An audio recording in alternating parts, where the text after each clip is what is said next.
That's why today the Bishop of Rome, John Paul II, is constantly involved in interfaith dialogues with every type of religion on the planet. Everything. There's nothing left out. He has had interfaith dialogues with all of them because they're finding that they all have something in common.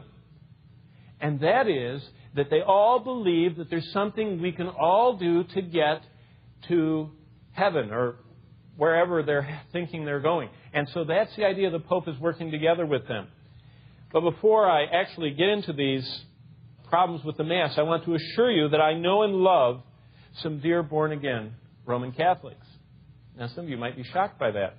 To even say that's a difficult thing because it's like saying a communist American or it's like saying things that don't go together.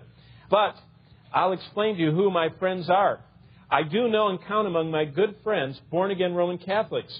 In fact, some of them are my closest spiritual advisors, people that I look to on almost a daily basis to understand the Bible.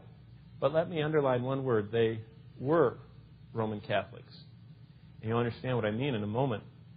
They all went through all the interesting and different movements of the Mass. And if you ever read a Mass book, it would boggle your mind everything that they do.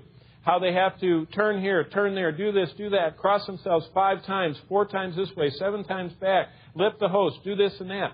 These were all involved with that.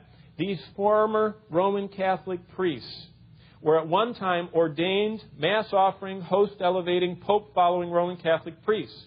And I think you know them too, because they all became famous when they left the church. In fact, they were baptized, as 98% of all Roman Catholics are, into the church. They were priests. They were totally immersed in the church, up over their head, until the day they started reading the Bible. And when they read the Bible, it changed their life. The first one's name was John Wycliffe. And after he was saved in the 14th century, someone read his testimony by the name of John Huss. And he was saved in the 15th century. And then 2 men read his testimony after he was burned at the stake. And their names were Martin Luther and John Calvin. And collectively, those 4 men are great mentors to me as I read their works. But all 4 of them saw the horrors of the errors of Romanism, and they turned from them. So basically what I'm saying to you is that there's nothing wrong with the person on the other side of your fence who's a Roman Catholic. You can trust them. You can love them. They could be your neighbors, as my neighbors are. You can give them the keys to your house and your car. You can trust whatever you want to them. They're not bad. At least they're not any more evil than the rest of us who were born wicked sinners. But the problem is they're lost.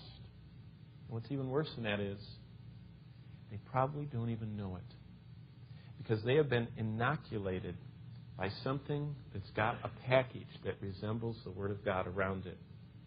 And much like when you and I get a polio vaccine or a DPT shot or whatever, you get just enough of that disease to build up an antibody so that you will not get a full-blown contagion of that illness.